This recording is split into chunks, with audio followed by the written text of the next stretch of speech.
لله الحمد لله وحده لا شريك له والصلاة والسلام على من لا نبي بعده أما بعد فأعوذ بالله من الشيطان الرجيم بسم الله الرحمن الرحيم فذكر فإن الذكرى تنفع المؤمنين اللهم صل على محمد وعلى آل محمد كما صليت على إبراهيم وعلى آل إبراهيم إنك حميد مجيد اللهم بارك على محمد وعلى آل محمد كما باركت على إبراهيم وعلى آل إبراهيم إنك حميد مجيد.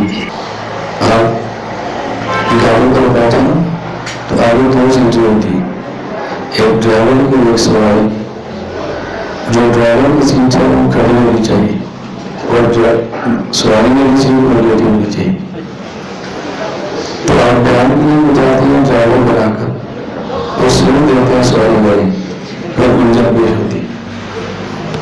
اور میں نے بیٹھی وضاحت اس لیے کرتا ہوں جو میرا مزاج ہے وہ میرے منہ کو گڑ دیں. مزاج میں تکلف تصنع اور بناوٹ نہ رکھو، بجائے اس کے گاڑی ہوتا ہو اور پورا گھنٹہ تھکتا ہو اور بعد میں ان کو پوچھتا ہو اور سکھاتا ہے کہ میں سلام رکھ دوں بات کروں گی. آج ان کو کہہ دیا ہے آئندہ آرام سے بلائے گا تو کرسی ایسی رکھے گا، اگر ایسی کرسی نہ ملے تو تکیہ رکھ دے گا. یہ آسان کام ہے. ہم آسان کام نہیں کرتے، پوچھتے ہیں، لوٹتے ہیں، جگڑتے ہیں اور بتاتے ہیں کہ وہ پریشانی ہے. میری ٹانگ چھوٹی ہے، میں نیچے نہیں جاتی، میں تکیہ رکھوا لیتا ہوں. یہ بیٹھنا مشکل ہے، ہم نے پیچھے تکیہ رکھا لی، اس میں غلط کی بات کیا ہے؟ میں سمجھاتے اس میں ایک تو آپ کو سمجھ ہے اور دوسرا بعض لوگوں کا مزاج شریف ہوتا ہے، علماء کی خلاف باتیں کرتے ہیں، وہ بہانے تلاش کرتے ہیں. وہ کوئی موقع ملے علماء کی عزت کریں، علماء پر اعتراض کریں، علماء کے خلاف شادی کریں، اس سے ان کی آخرت تباہ ہوتی ہے. تو میں ان کی آخرت بچانے کے لیے وضاحت کر دیتا ہوں تاکہ ان کو غیبت نہ کرنی پڑے. اب میں نے تکیہ پاؤں کے نیچے رکھا ہے، نہیں بتاؤں گا تو باتیں کریں. ہمیں کہتے ہیں تو سامنے بیٹھو اور خود اتنے نرم ہیں، پاؤں کے نیچے بھی تکیہ ہے. کیا بات ہے، یہ بلو ہمیں کیا سمجھا رہے ہیں، خود تم کو کہتے چلے نیچے تکیہ رکھا ہے، سونے پر بیٹھے، پھر پیچھے سے آرام بھی رکھو، نخرے رکھو اور ہمیں کہہ رہے ہیں تو سامنے بیٹھو. یہ کیسے علماء ہے؟ تو میں بھی ان کو وضاحت کر دوں تاکہ آپ کو الجھن نہ ہو. میرے ساتھ ایک طالب علم تعمیر کرتے پڑھتے تھے، کچھ بار ہم نے کہا پڑھا ہے تو کافی عرصے بعد ہماری ملاقات ہوئی. تو اس نے کہا کہ میں تلاش میں تھا کسی پیر کی بیعت کروں. میں لاہور گیا، مولانا عبید اللہ انور صاحب رحمۃ اللہ علیہ، امام ولی حضرت مولانا احمد اللہ رحمۃ اللہ علیہ کے فرزند ارجمند، ان کی مجلس میں گیا. ذکر کی مجلس تھی. حضرت کی عادت یہ تھی کہ جب ذکر کی مجلس ہوتی تو لائٹیں بند کرا دیتے، اندھیرے میں ذکر کرواتے تھے. لگا لائٹیں بند کرا دی، اندھیرا ہے، ہمیں لیتا ذکر کرو. تو میرے دل میں خیال ہے میں دیکھوں جو پیر صاحب کیا کرتے ہیں. تو جب میں نے اپنا کپڑا سے اٹھایا نا، دیکھا تو خود بیٹھ کے پیر پی رہے تھے. میں وہیں سے اٹھ کے آ گیا. میں نے کہا اس کی بیعت کا فائدہ کیا؟ اب بتاؤ، حضرت کا ایک مسئلہ یہ تھا کہ ایک مرتبہ نے احتجاج کیا اور احتجاج کے نتیجے میں تشدد ہوا، ان کی کمر کی ہڈی میں فریکچر آ گیا، بچانا بھی مشکل تھا. اب بیمار بھی ہیں، پھر بھی ذکر کرا رہے. تو ان کو ضرورت تھی کعبے کی، یخنی کی، کسی نہ کسی چیز کی. اتنے آسان کام کر سکتے، وہ بیماری کی وجہ سے مجبور ہے اور یہ بیعت چھوڑ کے جا رہے کہ میں بیعت کیوں کروں. حضرت سید نفیس شاہ الحسینی رحمۃ اللہ علیہ حضرت کی مجلس میں گئے. سید امین گیلانی بہت بڑے مداح پیغمبر، مداح صحابہ اور تاریخ کے رات خان تھے. حضرت نے باقی مریدین کو ذکر پہ لگایا اور سید امین گیلانی رحمۃ اللہ علیہ کو اپنے ساتھ بٹھا کے چائے پہ لگا دیا. مریدین سے کہا تم ذکر کرو, حضرت سے کہا تم چائے پیو.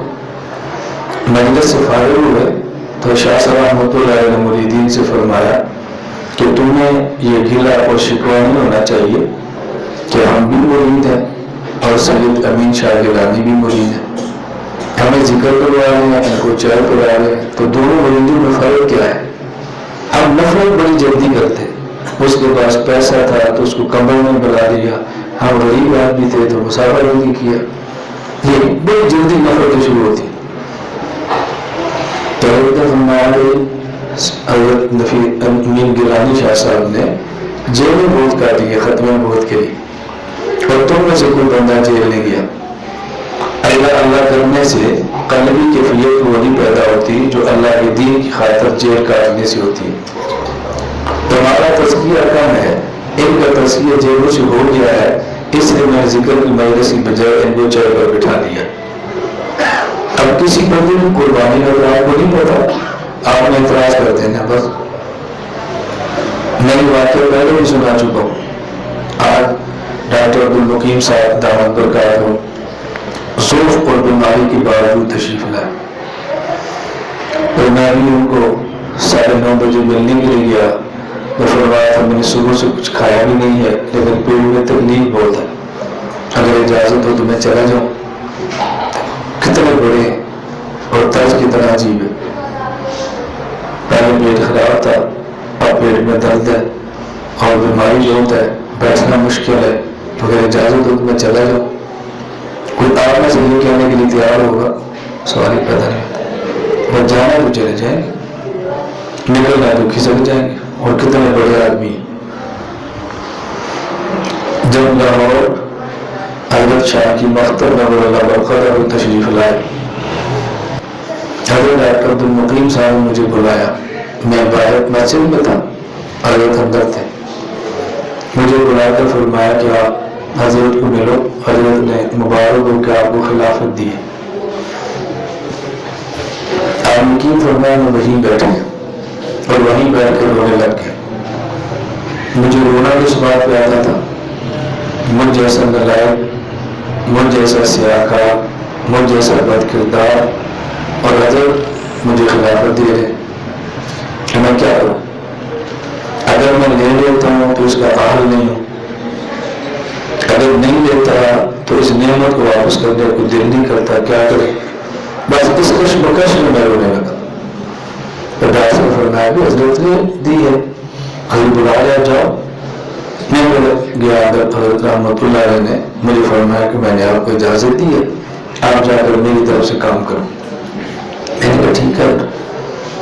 امیر صاحب نے میرے نام پہ خلافت نامہ لکھا, تو بھی مجھے دے دیا. حضرت دوبارہ بلایا, مجھے خلافت نامہ بھی دے دیا. میں چلا گیا, کام کرتا رہا. آئندہ صاحب حضرت لاہور تشریف لائے تو میں سرگودا سے پھر گیا. مجھے ڈاکٹر عبدالمقیم صاحب نے فرمایا کہ آپ جو کام کرتے ہو نا, کارگزاری, وہ ساتھ لاؤ. کوئی دعوت نامہ, کوئی اشتہار, جو بھی کام کرتے ہو, حضرت نے آپ کو اجازت دی ہے.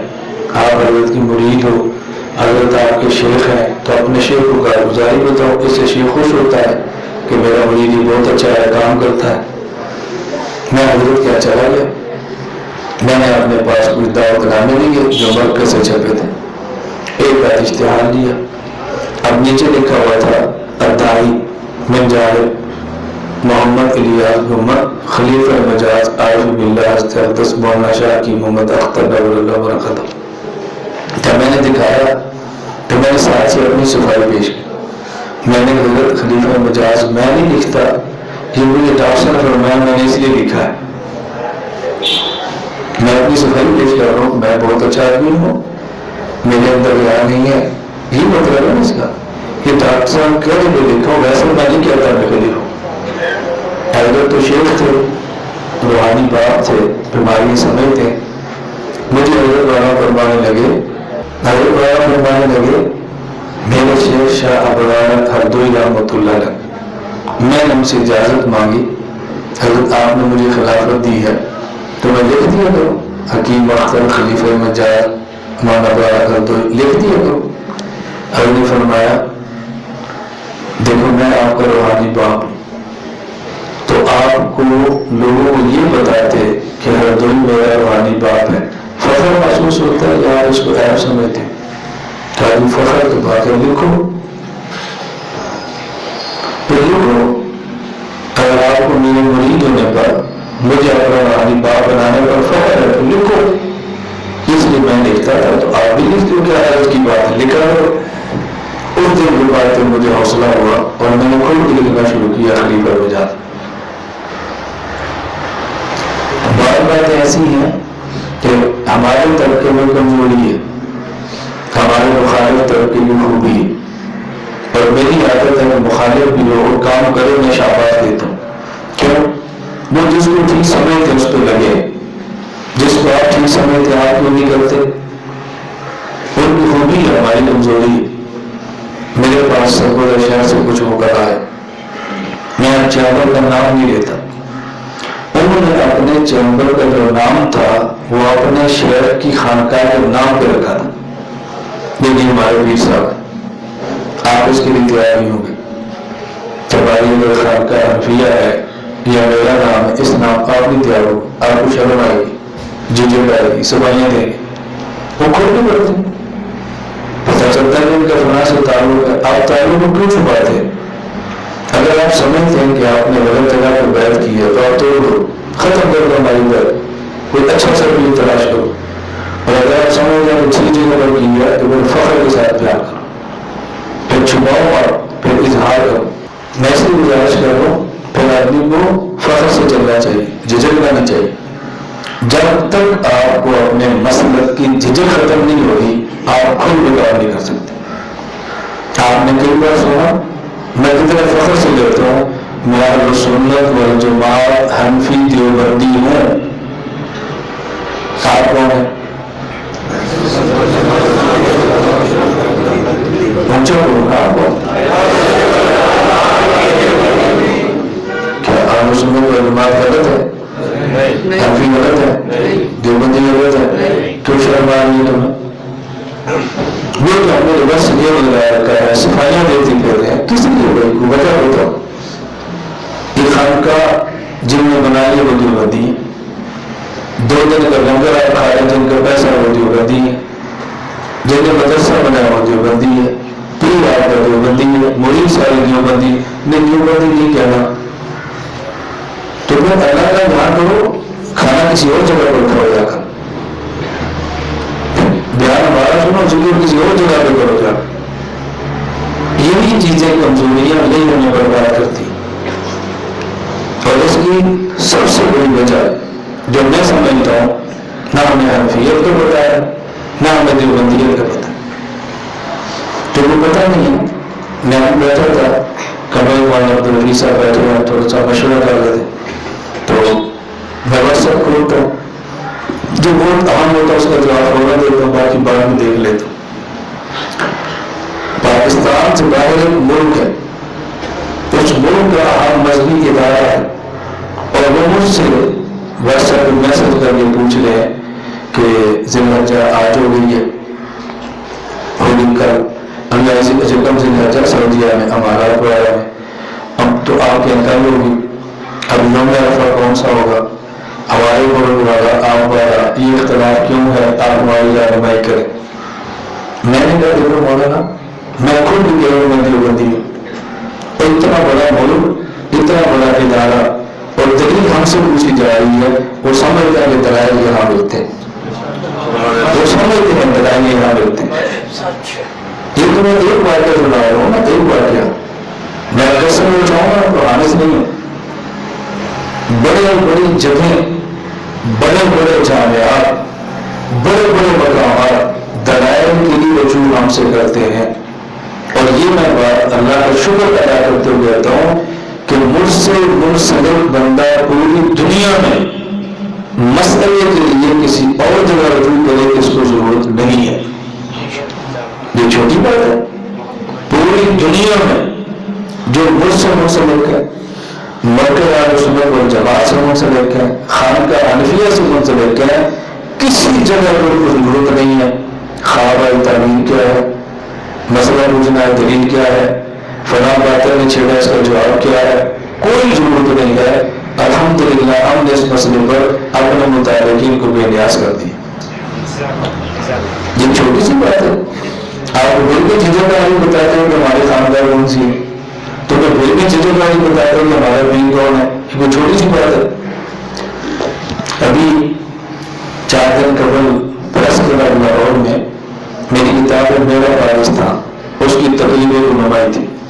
میری خواہش ہے اور وہ بندہ خریدے نہ خریدے, میرے ہر مرید کے پاس میری کتاب ہونی چاہیے, میرا پاکستان. 14 اگست آ رہا ہے, آپ نے تقریر کرنی ہے, تمہارے پاس مواد ہونا چاہیے. یہ ہم نے کتاب مارکیٹ میں کیوں ہے؟ ہمارا کوئی عالم 14 اگست کے حوالے سے تقریر کرنا چاہے, کسی مولوی کی کتاب نہیں ملتی. کتاب ہوگی پروفیسر کی, کسی سکالر کی, کسی کی کتاب ہوگی, اور سوچتے ہیں مولانا صاحب یہ کتاب مستند ہے, یہ بندہ ٹھیک ہے, اس کو پڑھنا ہے, کتاب نہیں ملتی. ہم نے ضرورت کو پورا کیا. یہ چھوٹی بات نہیں ہے, اور یہ بڑی بڑی بات کہہ رہا ہوں. آپ یہ کتاب کسی پروفیسر کو دیں, مذہبی سکالر کو دیں, جو یونیورسٹی کے وائس چانسلر کو دیں, ISI, IB, CGD, MI, دنیا کے کسی ادارے کو دیں, کوئی یہ کتاب ہمارے شہر نے لکھی ہے, اس پر اعتراض ہے تو قدر نہ لگاؤ. یہ چھوٹی سی بات ہے. اتنی تحدی کے ساتھ بات کرنا غلط بات ہے. بتاؤ کیوں؟ ہم نے اس میں علماء کا کردار بھی بیان کیا, فوج کا کردار بھی بیان کیا, اداروں کا کردار بھی بیان کیا. ہمارا بنیادی موقع ہے کہ جس کا جو کردار ہے وہ ماننا چاہیے.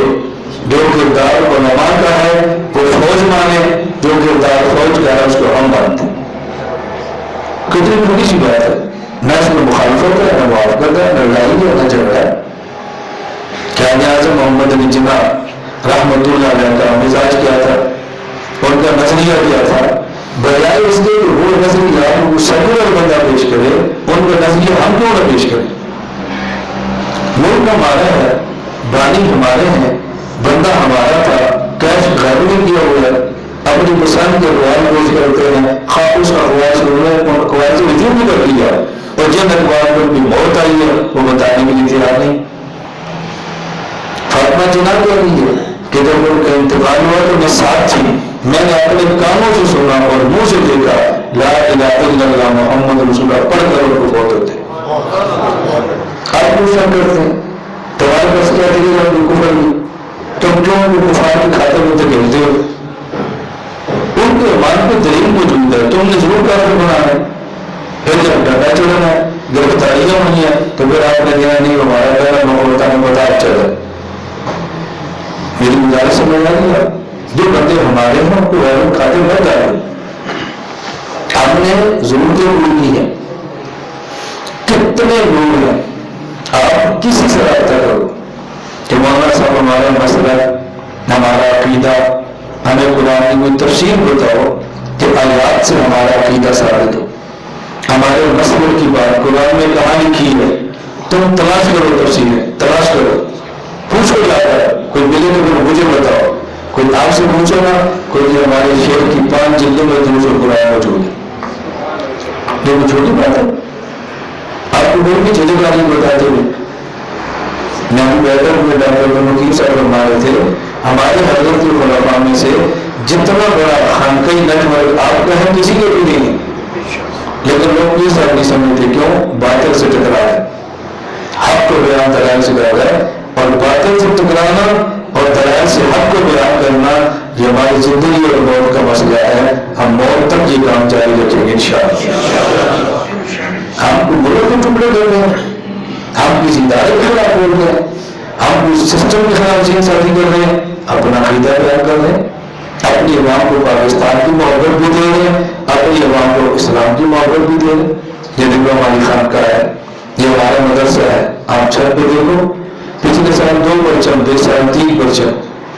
کہ پاکستان کے پرچم جو ہم نے لگایا ہے یہ بتانے کے لیے کہ ہم کون ہیں, ہم کس سے محبت کرتے ہیں, ہم کس پاسپورٹ سے پیار کرتے ہیں, کس شناختی کارڈ سے محبت کرتے ہیں.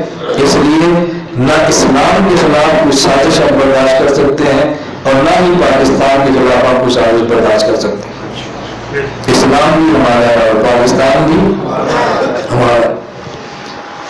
میں ایک بات کہہ رہی ہوں، اس کو سمجھنا. سب سے پہلے سمجھو گے پھر کسی کو سمجھاؤ گے نا. یہ اچھی طرح سمجھنا. شیخ العرب والعجم شیخ الاسلام حضرت مولانا سید حسین احمد مدنی رحمۃ اللہ علیہ پاکستان بننے کے مخالف نہیں تھے. پاکستان بننے کے مخالف نہیں تھے. ہمارے اکابر علماء دیوبند میں سے کوئی بزرگ پاکستان بننے کا مخالف نہیں تھا. حضرت تقسیم ہند کے مخالف تھے کہ ہندوستان تقسیم نہ کرو، ہندوستان تقسیم ہو جائے اور پاکستان بنے، اس کے مخالف نہیں تھے. دو باتوں میں کتنا فرق ہے. ہندوستان تقسیم نہ کرو، یہ طاقت ہے. یہ نہیں فرمائی پاکستان میں بنا. پاکستان تو جب بنا کہاں مخالفت کی انہوں نے؟ کیا میں پاکستان کی مخالفت نہیں تھے؟ اور حضرت مولانا حسین مدنی کا نظریہ کیا تھا؟ آج کے دور میں قومیں ادیان سے نہیں اوطان سے بنتی ہیں، دین اور مذہب سے نہیں وطن اور علاقے سے بنتی ہیں.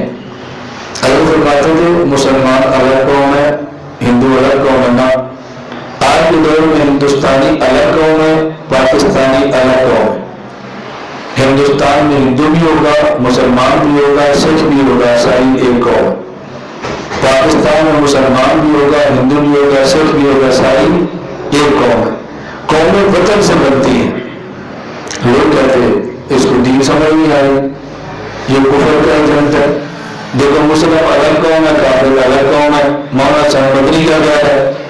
آپ کے پاس شناختی کارڈ ہے؟ بولو نکالو اپنے ہاتھ کے اوپر شناختی کارڈ.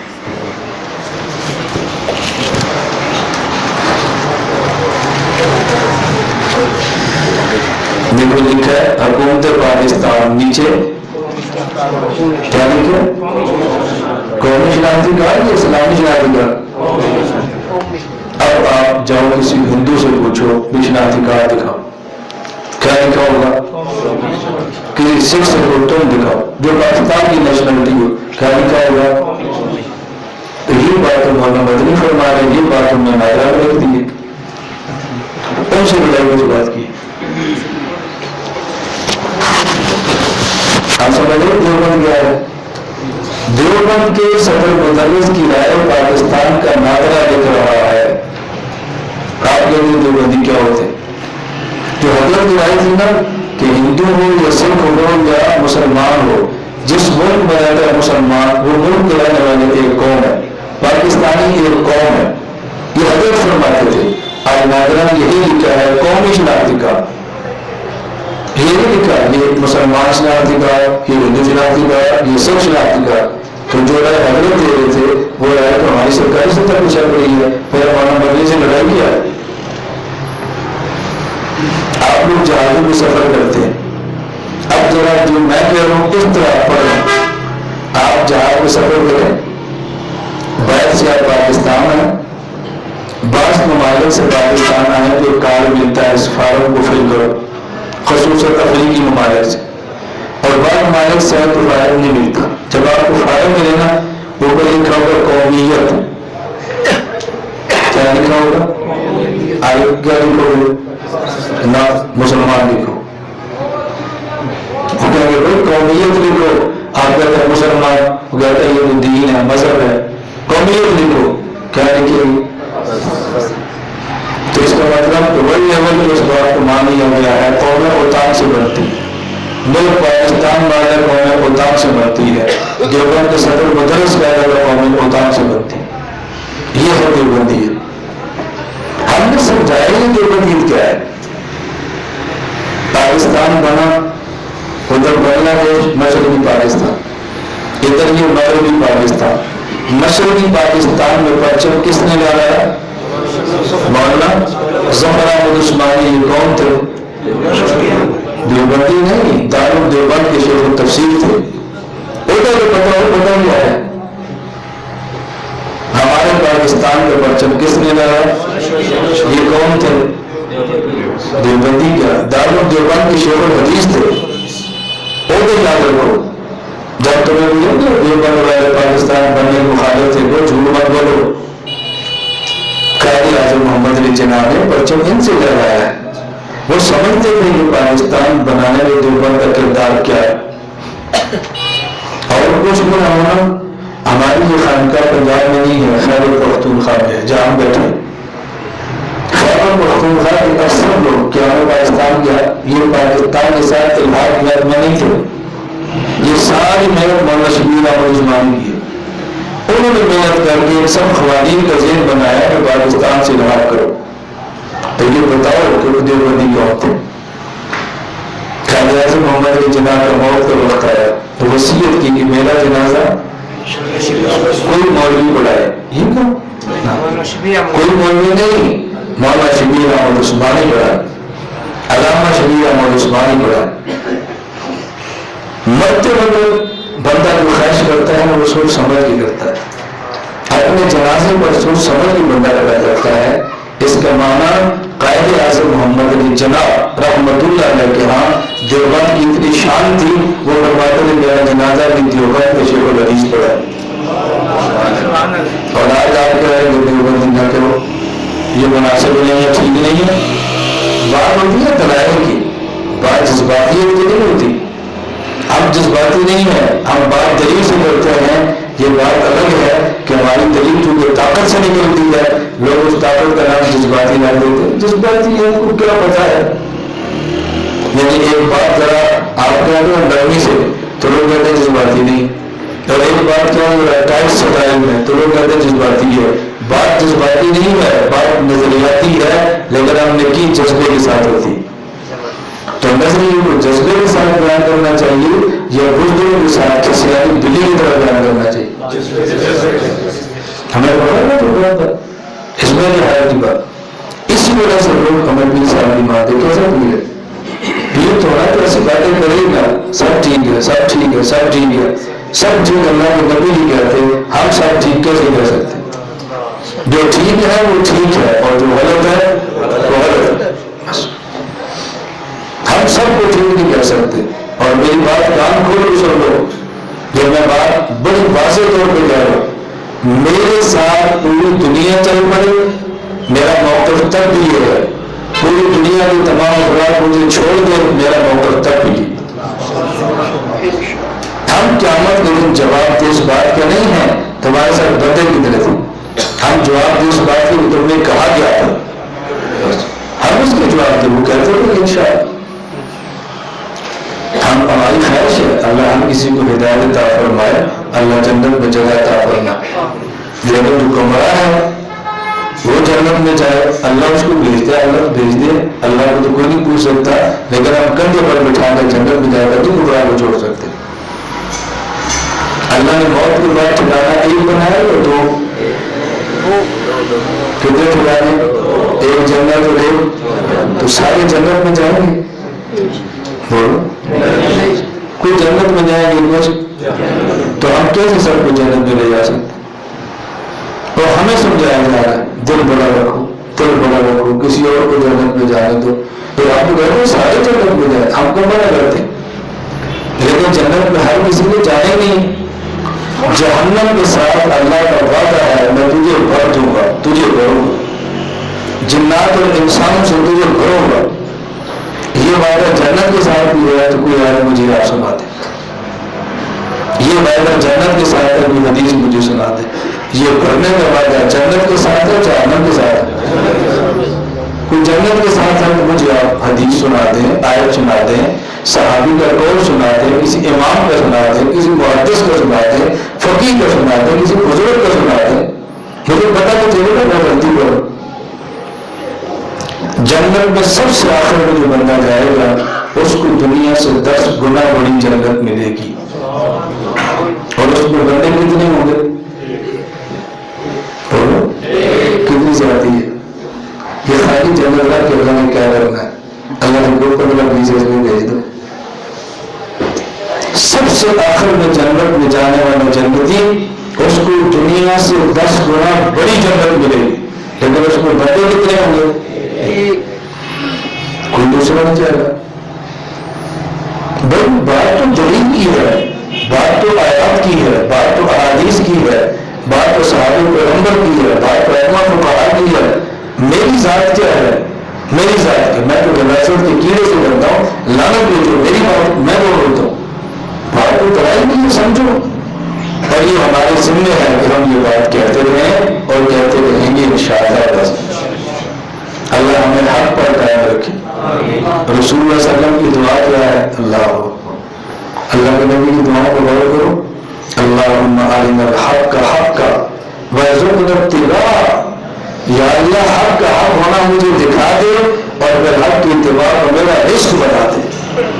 وارنا الباطل باطلا وارزقنا اجتنابہ. اللہ باطل کا باطل ہونا مجھے دکھا دے اور اجتناب باطل میرا عشق بنا دے. ہمارے شیخ حکیم صلی اللہ علیہ وسلم فرماتے ہیں اس کے ساتھ حضور پاک کی دوسری حدیث بنا لو ان نفسا لن تموت حتی تستکمل رزقها کہ جب اللہ کسی بندے کا وہ رزق متعین فرما دیتے ہیں جب تک اپنا رزق پورا نہیں کر لیتا موت نہیں آتی. اگر اتباع حق خدا نے تمہارا رزق بنا دیا تو جب تک اتباع حق نہیں ہوگی موت نہیں آئے گی. حضور پر دعا مانگ رہے اللہ حق کا حق ہونا دکھا، باطل کا باطل ہونا. اور ہم کیا کرتے ہیں؟ یہ حق ہے یہ باطل ہے، یہ حق کا ورنیت ہے. اللہ کے نبی دعائیں مانگ رہے ہیں اور ہم اس پر محنت کر رہے ہیں. یہ حق باطل کو باطل مت کرو، امت کو مت سمجھاؤ، کیوں نہ سمجھائے. یہ علماء غیر عالم شریعت کو نہیں پتا، دین کو نہیں پتا، فطروں کو نہیں پتا، ہم کیوں نہ سمجھائیں. اللہ کے نبی اللہ سے دعا مانگ رہے ہیں اللہ جو حق ہے نا مجھے دکھا دے حق ہے، جو باطل ہے نا مجھے دکھا دے یہ باطل ہے. تو ہمیں بھی اس کا اہتمام کرنا چاہیے. حق سمجھو تاکہ قبول کریں، باطل سمجھو تاکہ باطل سے دور ہو جائے. رسول اکرم صلی اللہ علیہ وسلم کے توجہ سے بات سمجھو، توجہ سے دیکھو ہم نے کتنی رعایت کی ہے. آگے اجتماع کتنے بجے ختم ہونا تھا؟ آپ کتنے بجے ختم کر رہے ہیں؟ 12:30. کوئی دنیا میں ایسا اجتماع دکھاؤ، کوئی دنیا میں ایسا پیر دکھاؤ جو مریدوں کو اتنا خیال کرے. تو کچھ مریدوں کو بھی خیال کرنا چاہیے. ہم اتنا خیال کرتے ہیں پھر کہتے ہیں بات سمجھو توجہ کرو. اتنا وقت آپ کو بچایا ہے کہ دنیا کے وقت سمیٹ دو، ایک وقت نکالو جلدی گھر پہنچے. وقت ان کا وقت بچاؤ جتنا کرتے، لیکن جو تھوڑا وقت ہے باتوں کو سمجھنے پر لگاؤ. حضرت حذیفہ رضی اللہ تعالیٰ عنہ ارشاد فرماتے ہیں ان الناس كانوا يسألون رسول اللہ عن الخیر وكنت اسأله عن الشر. صحابہ کرام رسول اللہ صلی اللہ علیہ وسلم سے خیر کی باتیں پوچھتے، میں اللہ کے نبی سے شر کی باتیں پوچھتا. صحابہ پوچھتے خیر کیا ہے، میں پوچھتا شر کیا ہے. صحابہ پوچھتے حق کیا ہے، میں پوچھتا باطل کیا ہے. صحابہ پوچھتے حضور اچھی چیز کون سی ہے، میں پوچھتا بری چیز کون سی ہے. صحابہ پوچھتے اچھے لوگ کون ہیں، میں پوچھتا حضور گندے لوگ کون ہیں. کیوں؟ وہ خیر پوچھتے تاکہ امت کو خیر پھیلا دے، میں شر پوچھتا تاکہ امت کو شر سے بچا دے. ہم نے امت میں خیر پھیلانی ہے اور امت کو شر سے بچانا. ایک بات جو بڑی معذرت سے کہتا ہوں، یہ معذرت صرف آپ کے ادب کی وجہ سے، ورنہ یہ نہیں کہ میں آپ سے ڈر رہا ہوں اس لیے آپ سے معذرت کر رہا ہوں کہ میرا آدمی کچھ بگاڑ لینا ہے. یہ ادب کی وجہ سے میں کہہ رہا ہوں. مجھے آپ بتاؤ ہمارے ملک پاکستان میں جتنی جماعتیں ہیں، خاص سیاسی، خاص مذہبی، خاص جہادی، خاص ویلفیئر والی، رفائی، جتنی جماعتیں، توجہ رکھنا، سیاسی ہو، رفائی ہو، مذہبی ہو یا جہادی ہو، کوئی بھی جماعت جس کو غلط سمجھتے ہیں اس کی تردید کرتے ہیں، چھپ کر کرتے ہیں، کہاں کرتے ہیں؟ اسٹیج پر کرتے ہیں. اور جس کو میں غلط سمجھتا ہوں، میں تردید کر دوں تو یہ غلط کیوں ہے؟ یہ غلط کیوں ہے؟ جس کو آپ نے غلط سمجھتا آپ لوگ کر دو، اور جس کو میں غلط سمجھ دوں میں لوگ کر دوں، یہ لہجہ ٹھیک نہیں ہے، یہ طرز ٹھیک نہیں ہے، یہ بزرگوں کا مزاج نہیں ہے۔ تو جو آپ اختیار کرتے ہیں وہ بھی ان کا مزاج ہے۔ میں تنقید نہیں کرتا، میں نہیں کرتا، میں تنقید سہتا ہوں، کرتا نہیں ہوں۔ میں تمہارے طرز اور لہجے کو برا نہیں کرتا، تم برا کہتے ہو نا، اس لیے میں سوال کرتا ہوں کہ جس کو آپ اچھا نہیں سمجھتے آپ تردید کرتے ہیں، اور جس کو میں اچھا نہیں سمجھتا اگر میں تردید کر دوں تو آپ کیوں کہتے ہو میں کو غلط ہے، اس سے امت ٹوٹ رہی ہے، اسے فضا خراب ہو رہی ہے، کیوں کہہ رہے ہو؟ اللہ کی باتیں ہمیں سمجھنے کی توفیق عطا فرمائے۔ میں یہ بات اس لیے زور دے رہا ہوں، اسی وجہ سے مجھے بہت سے لوگ پیروں کی سب میں شمار نہیں کرتے کہ میں نظریہ بیان کرتا ہوں تو مجھے پیر سمجھو، تو مجھے مرید سمجھو، تو مجھے ٹھیک سمجھو، تو مجھے غلط سمجھو، تو مجھے عزت دو، تو مجھے ذلیل کرنے کی کوشش کرو، تمہارا جو چیز چاہتے کرو، تو میری مدد کرو، میری مذمت کرو، میں نظریہ بیان کرتا رہوں گا انشاءاللہ۔ نہ میں نے آپ سے پوچھ کے شروع کیا، نہ آج کے گہرے پر میں نے ختم کیا، نہ میں نے آپ کی تائید سے پیچھے لینا پڑی ہے، نہ آپ کی تردید سے ہم نے آخری دعویٰ کر دینا۔ بات سمجھ آئے؟ ہم نے سوچ سمجھ کے شروع کیا ہے، جذباتی فیصلے نہیں ہیں، سوچ سمجھ کے شروع کیے۔ اس لیے میں عرض کرتا ہوں ہماری خانقاہ کی خوبی ہے یا نظریہ بھی ہے، تزکیہ بھی ہے، رات کو اللہ اللہ بھی ہے، دن کو باطل کی تبدیل بھی ہے۔ ہم کریں گے ہمارے کاروں سے جو ہم نے سمجھے ہم اس پر لگے، اور انشاءاللہ ایک وقت آئے گا امت کو بات سمجھ آئے گی۔ قرآن کریم نے اپنے پیغمبر و صحابہ سے فرمایا وَاذْكُرُوا إِذْ أَنْتُمْ قَلِيلٌ، تم تھوڑے تھے خدا نے تمہیں زیادہ کر دیا۔ ایک وقت ہوتا کہ مجھے لوگ پاگل سمجھتے اور میں اکیلا تھا، آج وہ وقت ہے کہ بلانے والے اتنے ہیں کہ ہمارے پاس دینے کے لیے وقت نہیں۔ میں اگر آپ کو کارگزاری سناؤں نا، آپ کو یقین کرنا مشکل ہو جائے، یقین کرنا۔ ہمارے یہاں ملک میں بعض ایسے جامعات ہیں کہ میں دعوتی سلسلے میں سردی کے مہینے میں اس جامعہ میں گیا ہوں تو مجھے بستر نہیں ملتا تھا، اللہ کی قسم میں چٹائی میں خود کو لپیٹ کر سوتا تھا، قسم اٹھا کر کے۔ اس سے بڑی بات ہو سکتی؟ گاڑی بھی آتی، کھانا بھی اپنا، اور چٹائی میں لیٹ کے سونا، سبوں میں سردی سے بچنے کے لیے میں نے جو سفر کیے۔ اور آج حیران ہوئے، آج وہی جامعہ ہے، سالانہ ختم بخاری ہے، 2 سال سے وقت مانگ گیا، میں بھی تو کوئی چاہیے نہیں، آپ دراز نہ ہو، آپ فلاں دن رکھ لو، فلاں دن رکھ لو، ورنہ ہماری مجبوری ہے۔ یہ نبی الاول آیا کتنے ساتھی ہیں؟ 11 ربیع الاول، 12 ربیع الاول، محرم آئے گا، یکم محرم، 10 محرم، رمضان آئے گا، جس 23 رمضان اور 29 رمضان لگے۔ میں نے کہا سیزن کے مولوی نہیں ہیں، ہم سیزن کے مولوی نہیں ہیں، ہم موسمی خطیب نہیں ہیں، ہمارا عنوان عقیدہ ہے جو سردی میں بھی ہوئی ہے، گرمی میں بھی ہوئی ہے، محرم میں بھی ہوئی ہے، رمضان میں بھی ہوئی ہے، ربیع الاول میں بھی یہی ہے، یکم ربیع الاول ہو تب بھی عقیدہ بیان کرنا ہے، 12 ہو تب بھی عقیدہ بیان کرنا ہے۔ اس لیے ہمیں سیزن کا مولوی سمجھ کے مجبور نہ کرو، سال میں جو وقت ملتا ہے وہ لے لو اور عقیدے پر بیان کرو۔ آسان کام ہے نہ تو ہماری شرط کرایہ کتنا دو گے، نہ ہماری شرط کھانے میں کیا کھلاؤ گے، بس ہماری دی شرط نہیں گزارش ہے ہمیں بولنے دو، ہمیں بولنے دو، کوئی اعتراض کرے تو ہمیں بتاؤ، ہم سمجھائیں۔ اللہ ہم سب کو بات سمجھنے کی توفیق عطا فرمائے۔ ہمارے چونکہ اس خان کے اجتماع کی آخری نشست ہے، آخری نشست ہے، مجھے مولانا عبدالحفیظ صاحب ہمارے میزبان فرما رہے تھے، استاد جی بہت سارے حضرات تشریف لائے ہیں، ہم تو کہہ نہیں سکتے، آپ ان کو کہیں۔ میں نے کہا میں نے ان کو نہیں کہنا، میں آپ کو سمجھاؤں گا۔ تو میں نے کیا سمجھایا میں آپ کو بتاتا ہوں، میں نے کیا ان کو سمجھایا۔ میرے لیے ہمارے پہلا مسئلہ ہے بیت الخلاؤں کا، غسل خانوں کا، سیوریج کا کچھ مسئلہ ہے، آئندہ سال تک کور کر لیں۔ جو تھوڑے لوگ تھے